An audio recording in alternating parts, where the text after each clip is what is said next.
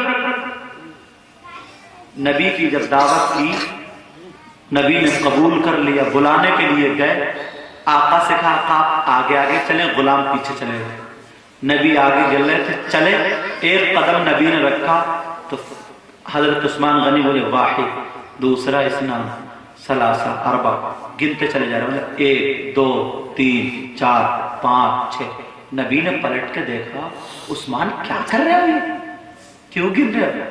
کہا آقا جتنے قدم آج میں اپنی قسمت پہ اتنا ناز کر رہا ہوں کہ کائنات کا دولہا اس کے قدم آج میرے گھر پہ جا رہے ہیں، تو جتنے قدم آپ کے گھر سے میرے گھر تک پڑیں گے، ہر ہر قدم کے بدلے ایک غلام آزاد کروں گا۔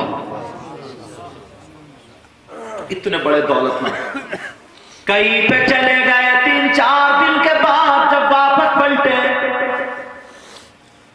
تو نبی کے چہرے پہ دیکھا کچھ کمزوری کے آثار تھے، کچھ نقاہت تھی۔ حضرت عثمان غنی نے نماز تو پڑھ لی، آقا کی خیریت بھی پوچھ لی، مسافہ بھی کر لیا، لیکن بلال ملے گا، بلال کیا بات ہے، آج میں نبی کا چہرہ تھوڑا ایسا دیکھتا ہوں جیسے کہ انرجی کم ہو، تھوڑی سی کمزوری سی محسوس ہو رہی ہے، نقاہت محسوس ہو رہی ہے، بلال کیا بات ہے؟ بلال بولے آپ ہی اندر گھر جا کے پوچھ لو۔ حضرت عثمان پہنچ گئے، دروازہ کھٹکھٹا، حضرت عائشہ بولی کون ہے؟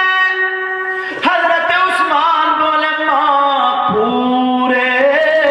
پوری دنیا کے امتیوں کی ماں، مومنوں کی ماں، آپ کے گھر کا غلام عثمان ہے۔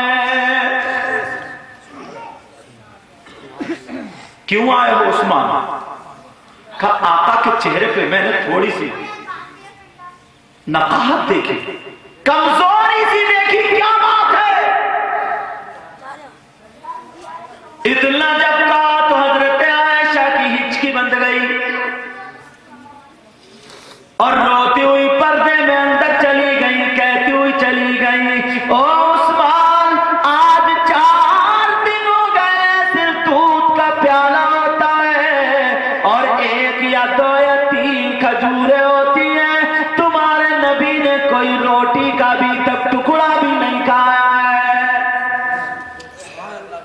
اللہ اللہ، حضرت عثمان سیدھے گھر گئے، بوری کاندھے پہ اٹھائی اور سارا سامان، دال، نمک، مرچ لے لیا۔ 20 غلام گھر پہ تھے، نوکر پانی پلایا کرتے تھے عثمان کو، لیکن آج نبی کی بارگاہ میں بوری ڈال۔ ارے عثمان غنی حملے کے، بولے نہیں آقا کا میں غلام ہوں۔ بوری ڈال کے سیدھے گھر گئے، میرے نبی کے گھر میں حضرت عثمان غنی نے جھاڑو ماری۔ اللہ اللہ، کھجوروں کے پتوں سے میرے نبی نے جھاڑو دی، اور جھاڑو دینے کے بعد میرے نبی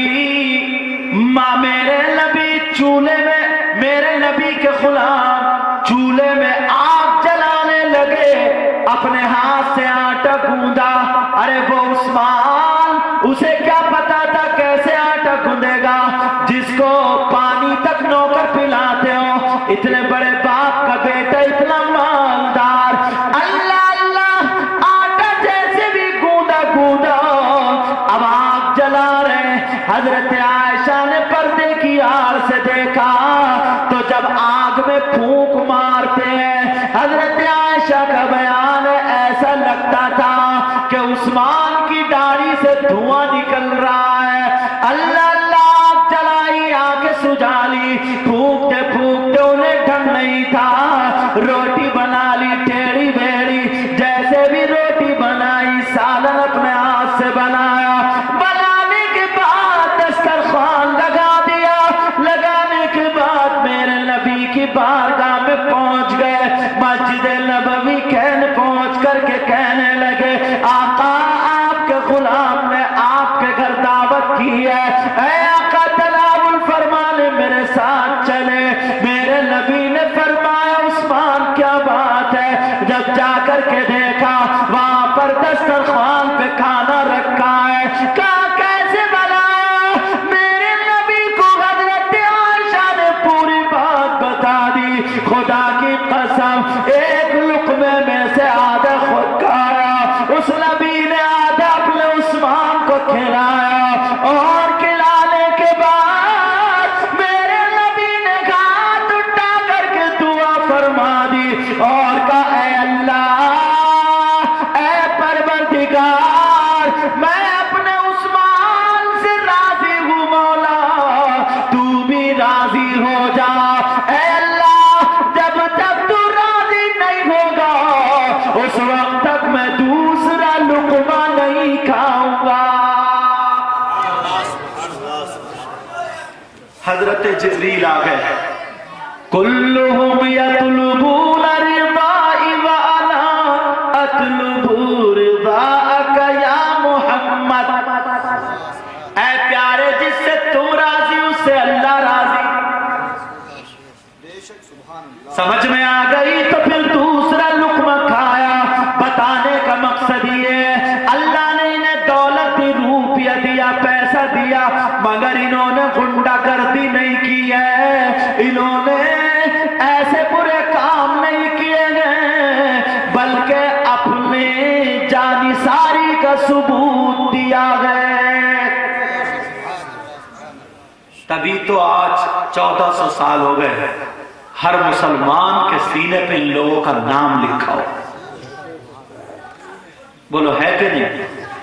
میرے بھائی اس دولت کا کوئی بھروسہ نہیں، اس کا کوئی بھروسہ نہیں۔ تم نے یہ کام کیا ہے بہت اچھا کیا، آج اتنے ہیں کل کو اور زیادہ ہو، پرسوں کو اور زیادہ ہونا، کوئی بھروسہ نہیں ہے زندگی کا۔ نبی خود فرماتے ہیں اذا اصبحت فلا تحدث نفسك بالمساء واذا امسيت فلا تحدث نفسك بالصباح۔ ارے اگر تو صبح دیکھ لے تو یہ ضروری نہیں ہے کہ تجھے رات بھی ملے، اگر تو رات کو پالے تو یہ ضروری نہیں ہے کہ صبح کو تیری آنکھ کھل جائے۔ میرے بھائی ہر وقت اللہ سے توبہ کرتے رہا کرو، اپنا نفس موٹا مت کرو، شیطانوں کو راضی مت کرو، شیطانوں کو راضی مت کرو، شیطانوں کو راضی مت کرو۔ میرے بھائی اتنی بات یاد رکھنا، اتنی بات میری یہ دل کی تختی پہ لکھ لینا، تمہارا دل بھی تو ان چیزوں کو گوارا نہیں کرتا۔ بھلے چاہے آدمی تماشا دیکھتا ہو، ناچنے والی عورتیں نچنیاں جو ہوتی ہیں ان کو دیکھے، لیکن اس کا دل یہ گوارا نہیں کرتا ہوگا کہ یہ دیکھنا ٹھیک ہے، دیکھ رہا لیکن اس کا بھی دل یہ گوارا نہیں کرتا ہوگا یہ دیکھنا ٹھیک ہے۔ بینڈ باجا بھلے تم بجاؤ کودو کچھ کر رہے ہو، لیکن تمہارا دل گوارا ہرگز نہیں کرتا ہوگا کہ یہ ٹھیک ہے۔ بولو کرتا ہے کیا؟ ایمانداری اگر ہے، کیونکہ اسی چیز کا نام ایمان ہے۔ کبھی نہیں عورتوں کا کھوریا اوریا ناچ رہی ہیں لیکن ان کا دل کبھی گوارا نہیں کرتا ہوگا کہ یہ ٹھیک ہے۔ یہ دل کی کیفیت ہے۔ ڈھول دھماکے یہ ساری خرافاتیں بجا رہے ہو، تم سب کچھ کر رہے ہو، لیکن دل تمہارا گوارا نہیں کرتا ہوگا کہ یہ ٹھیک ہے۔ سمجھ میں آ رہی ہے؟ میرے بھائی میں تمہیں ہاتھ جوڑ کے خدا کا واسطہ دے کے جاؤں گا، خدا کا واسطہ، اپنے اندر سے خرافاتوں کو مٹا دو، اپنے اندر سے برائیوں کو مٹا دو۔ سمجھے؟ پہلے 4 امام ہیں، امام اعظم ابو حنیفہ، امام مالک، امام احمد بن حنبل اور امام شافعی۔ ان چاروں میں اختلاف ہے۔ اختلاف کا مطلب یہ ہے امام شافعی کے نزدیک نیت ناف سے اوپر باندھیں گے، امام اعظم کے نزدیک نیت ناف کے نیچے باندھیں گے، امام مالک کے نزدیک نیت باندھیں گے نہیں۔ سمجھ میں؟ امام احمد بن حنبل کے نزدیک پہلے مسواک کریں گے اس کے بعد نیت ہو جائے گی۔ سمجھ میں؟ اختلاف ہے لیکن چاروں برحق ہیں۔ کیا ہے بولو؟ چاروں برحق ہیں، لیکن ان لوگوں میں کبھی لڑائی نہیں ہوئی ہے، ان لوگوں میں کبھی لڑائی نہیں. غوث پاک تھے, ان کا سلسلہ قادری سلسلہ ہے. تو غریب نواز تھے, ان کا سلسلہ چشتی سلسلہ ہے. سمجھ میں آ گئی. صابر پاک ہے, ان کا سلسلہ صابری سلسلہ ہو گیا. سہروردی سلسلہ ہے, نقش بندی سلسلہ.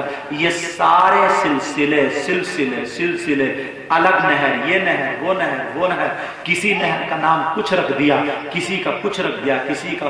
یہ ساری کی ساری نہر کہاں جا کے ملتی ہیں؟ سمندر میں ایک ہو جاتی ہیں, سمندر سے نکلتی ہیں اور وہیں جا کے.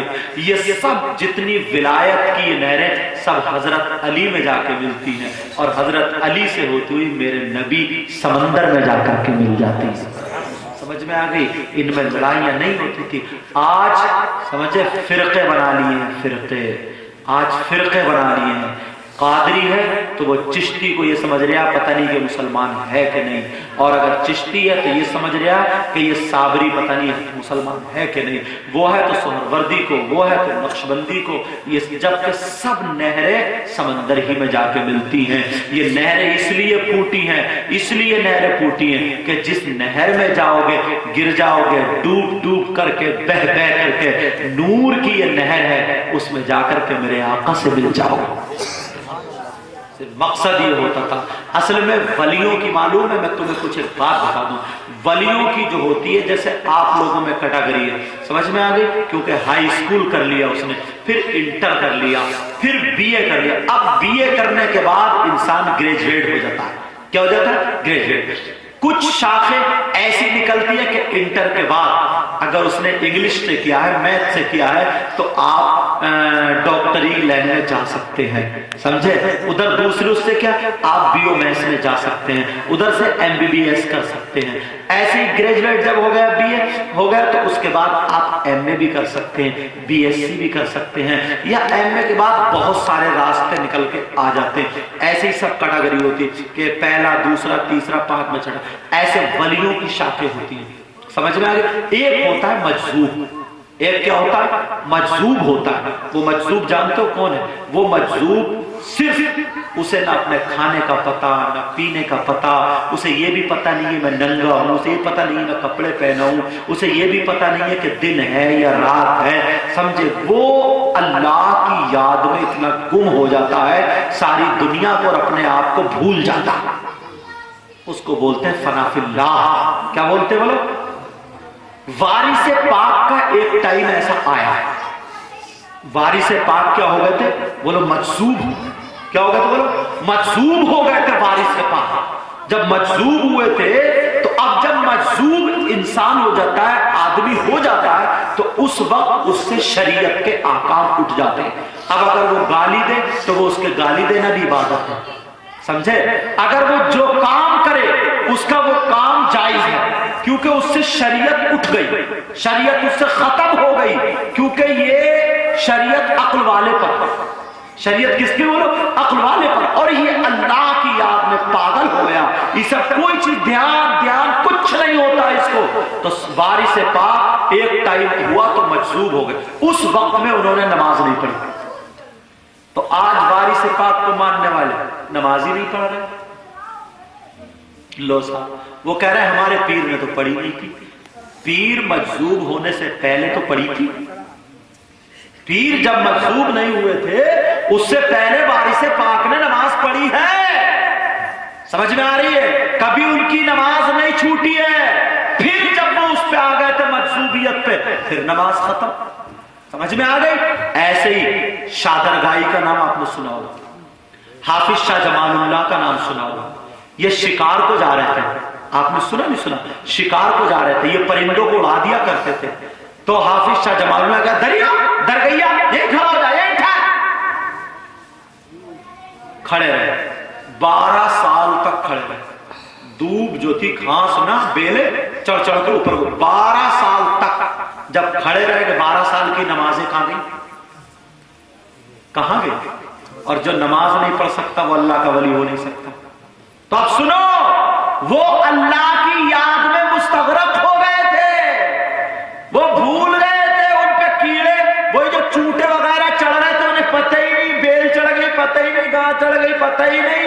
12 سال کے بعد پھر حافظ شاہ جمال اللہ گئے, بولے ارے خوشبو آ رہی ہے، آواز دی بولے درگیا تو فوراً ہوش میں آ گئے، ہوش میں آ گئے، سب چھٹا کے پھینک پھر خدمت شروع۔ تب کوئی ان کا چاہنے والا یہ کہے میں نماز نہیں پڑھ سکتا، یہ شریعت ہو جائے گی؟ پہلے تو اس مقام کو پہنچ جا، سمجھ رہے؟ پہلے تو اس مقام کو پہنچ جا۔ تو کچھ لوگ جو ان پڑھ ہوتے ہیں نا، کم پڑھے لکھے ہوتے ہیں، تو وہ ایسی مثال پکڑ کے ناجائز چیزوں کو جائز کرنے کے چکر میں رہتے ہیں۔ کیا کرتے ہیں کہ یار ناجائز چیزوں کو قاعدے جائز کر دو۔ اب بہت سارے وارثی ایسے ہیں ہمیں ملے ٹھاکر دوارے میں، وہ نماز پڑھتے ہی نہیں، انہوں نے احرام باندھ لیا ایسے پیلے کلر کا، ویسے ہی وہ باندھے پڑے، بال رکھا لیے اور نماز نہیں پڑھتے۔ تو میں نے کہا ان کی بیوی بھی تو نہیں تھی، بیوی کو بھی چھوڑ دے تو، اور 7 سال انہوں نے کھانا نہیں کھایا تھا، تو کیوں ٹھوس رہا؟ شاہ درگاہی 12 سال تک نہ کچھ کھایا نہ پیا، میں تجھے 1 ہفتہ باندھ کے ڈالوں گا، دیکھو سوکھ جائے گا، سوکھ ہڈیاں منہ چمکانے لگے گی، بات کرتا ان کی۔ سمجھ میں آ گئی بات؟ ایسے لوگ بگاڑتے ہیں، آپس میں بگاڑتے ہیں۔ وہ سینجنی ہے، سینجنی نا رامپور میں، ان کے بارے میں بھی سنا گیا، لیکن میری ابھی ملاقات نہیں ہوئی۔ میں نے سنا ہے کہ وہاں کے بھی کچھ سید لوگ ہیں، وہ بھی نماز نہیں پڑھتے۔ اللہ معاف فرمائے، اللہ ہم سب کو ہدایت نصیب فرمائے۔ سمجھ میں آ رہی ہے بات؟ لیکن میرے بھائی، خرافاتوں میں نہیں، نبی کی شریعت جان ہے، جان۔ کون ہے بولو؟ نبی کی شریعت جان ہے، اگر شریعت نہیں ہے تو سب کچھ بیکار ہے۔ شریعت کے خلاف اگر چلو گے تو مارے جاؤ گے، مارے جاؤ گے، مارے جاؤ گے۔ پہلے فنا فی الشیخ ہو جاؤ، پھر فنا فی الرسول ہو جاؤ، پھر اونچے مرتبے پہ پہنچ جاؤ تو فنا فی اللہ ہو جاؤ۔ اعلی حضرت کے زمانے میں ایک جانے جانا ایک پیر تھے، پیر کیا تھے؟ وہ مجذوب تھے، تو وہ اپنے ہاتھوں میں کڑے پہنتے تھے، ایسے ہلاتے تھے، کڑے پہنتے تھے، سمجھ میں آ رہی؟ کڑے پہنتے تھے۔ اعلیٰ حضرت سے جب لوگوں نے کہا بولے حضور یہ تو بالکل شریعت کے خلاف ہے، جب کشف کیا اعلیٰ حضرت نے دیکھا تو بولے یہ ہے ہی نہیں دنیا میں، بولے ہے ہی نہیں دنیا میں۔ بولے کیا مطلب؟ بولے اچھا چلو اسے نماز میں کھڑا کر لو۔ اسے پکڑ کے 2 لوگوں نے نماز میں کھڑا کر لیا، سلام پھیر کے دیکھا تو مینار کے اوپر بیٹھا۔ کہاں بیٹھا تھا؟ مینار کے اوپر بیٹھا تھا۔ سمجھ میں آ رہی ہے؟ مینار کے اوپر لوگ سیڑھی لگانے کے لیے گئے، اندر لینے کے لیے گئے، ادھر سے ادھر سے ادھر سے سیڑھی لگا کر کے لوگ سیڑھی پہ چڑھے، وہ حجرے میں بیٹھا تھا، نہ اترتا دکھا نہ چڑھتا تھا۔ کہاں بیٹھا تھا؟ حجرے میں بیٹھا تھا۔ بولے ہے ہی نہیں ہے یہاں، اس کے لیے جو بھی کرے جائز ہے۔ تو کچھ لوگ چوڑی کڑی پہنے پھر رہے ہے نہیں ایسے۔ ابھی ایک وہ اس میں دکھا رہے تھے مجھے موبائل میں، حضرت موبائل میں دکھا رہے تھے، ایک صاحب ایک میاں نکلا تو ایسے گھونسے مار رہے آدمیوں کو اور عورتوں کو گلے سے لگایا پڑا، 2-4 منٹ گھما رہا ساتھ میں لے کے، 2-4 منٹ اس کو پکڑ کے جب دیکھا تو پہلا کلمہ بھی آ گیا، لٹکا دیا، باندھ کے نکل گئے میاں گیری۔ اپنے آپ کو بچاؤ، اپنے حالات بچاؤ۔ اللہ نے ہمیں عقل دی ہے، اگر 2 روٹی 3 روٹی کھاتے ہیں تھوڑی بہت ہمیں عقل بھی رکھنی چاہیے، تھوڑی بہت رکھنی چاہیے۔ خرافاتوں سے بچنا چاہیے، برائیوں سے بچنا چاہیے، نمازوں کی پابندی کرو، نمازوں کی پابندی کرو۔ حسین پاک اپنی بیویوں سے ملنے نہیں گئے، بچوں سے ملنے نہیں گئے، صرف یہ کہا کہ مجھے اللہ سے ملنے دو، سجدے میں گئے، نماز ادا کی۔ سمجھ میں آ گئی؟ ہاں میرے بھائی، برائیاں چھوڑو، ایک دوسرے کی خرافات چھوڑو۔ آج شادی میں یہ تم نے کر کے دکھا دیا کہ ہم نے ذکر خدا اور ذکر رسول کا انعقاد کر دیا ہے، انشاءاللہ ہر شادیوں میں ہوتا رہے گا۔ بولو انشاءاللہ۔ اپنے گاؤں سے، اپنے یہاں سے برائیوں کو مٹا دو، مسجدوں کو آباد کر دو۔ میں دلی دعائیں کرتا ہوں مولا اپنے حبیب صلی اللہ تعالی علیہ وسلم کے صدقہ و طفیل، اے اللہ اس بستی پر تو اپنا کرم فرما دے، رحم فرما دے، فضل فرما دے۔ کیونکہ شادی کا دن ہے، اس میں کام بہت زیادہ ہوتا ہے، آدمی تھک بھی جاتا ہے، کل کو بھی بہت کام کاج ہے اور دن میں بھی کام کاج تھا، مہمانوں کو بھی دیکھنا تھا۔ میں تو کیا، میں 2 گھنٹے اور بول سکتا ہوں، لیکن میں اپنے آپ کو روک کے اسی لیے بول رہا ہوں۔ سمجھ میں آ رہی؟ پھر کبھی موقع ملا، اور اگر کبھی ہو شادی کا موقع ملے تو مجھے 11 بجے بٹھا دینا، 11 بجے بٹھا دو گے تاکہ میری 12:30 بجے تک تقریر ہو جائے۔ اس وقت تمہیں میں دل سے کچھ سنا دوں اور تم بھی سن لو، سمجھے؟ اب تو یوں سمجھ لو کہ تمہیں مبارکباد پیش کرنے کے لیے آیا ہوں کہ تم نے یہ بہت اچھا کام کیا۔ اللہ تعالی ہم سب کے علم و عمل میں برکتیں عطا فرمائے۔ مولا پوری بستی پر تو پوری بستی پر اپنا کرم فرما دے، رحم فرما دے، فضل فرما دے۔ آس پاس گاؤں سے جو آئیں ان کے گھر میں بھی برکتیں عطا فرما دے۔ اللہ تعالی ہم سب کی دعاؤں کو قبول و منظور فرما دے۔ کلمہ شریف پڑھیے، لا الہ الا اللہ محمد رسول اللہ وما علینا الا البلاغ۔ السلام علیکم ورحمۃ اللہ وبرکاتہ۔